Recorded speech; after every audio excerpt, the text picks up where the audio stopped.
Washington, D.C., the heart of American government and its feverish politics. But if you ask young people here about the election these days, you get a lot of this.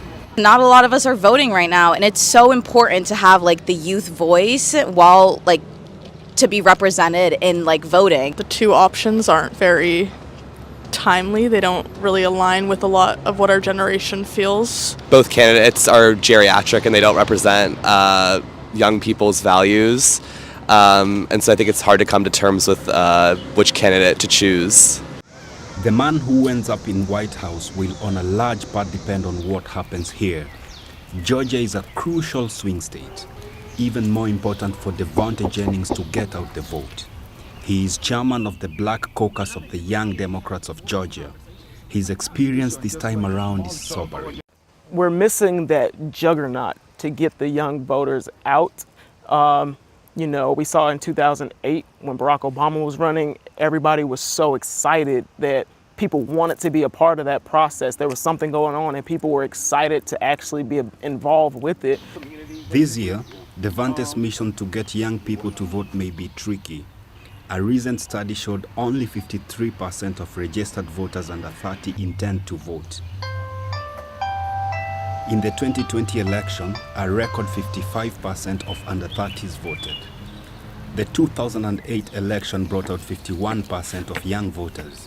Even Devonte admits that his party and President Joe Biden needs to do more to reach young voters. Trump has no policies tailor-made for young people, and I think Biden's administration could be a lot better at messaging the packages and the agendas that they do have for young people. So I think people get it misconstrued that there is none. I think there's not one on one side. One side just has to package it up and message it better. This is Kennesaw State University. An nonpartisan group is encouraging students to vote, even if candidates may not be appealing. Young people really care about the issues. Young people don't care about who's in office. They care that it's going to be somebody who actually cares about them. Fayette County, south of Atlanta, a Republican stronghold.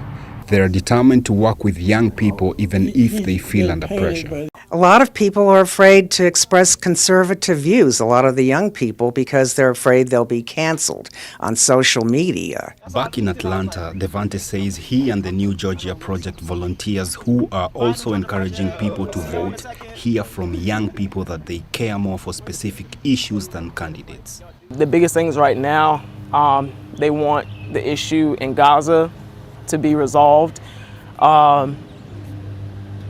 Reproductive rights and cannabis. It's still a long way to go to the November election. Only then will these volunteers see if those issues will drive young people here in swing state Georgia to go and vote.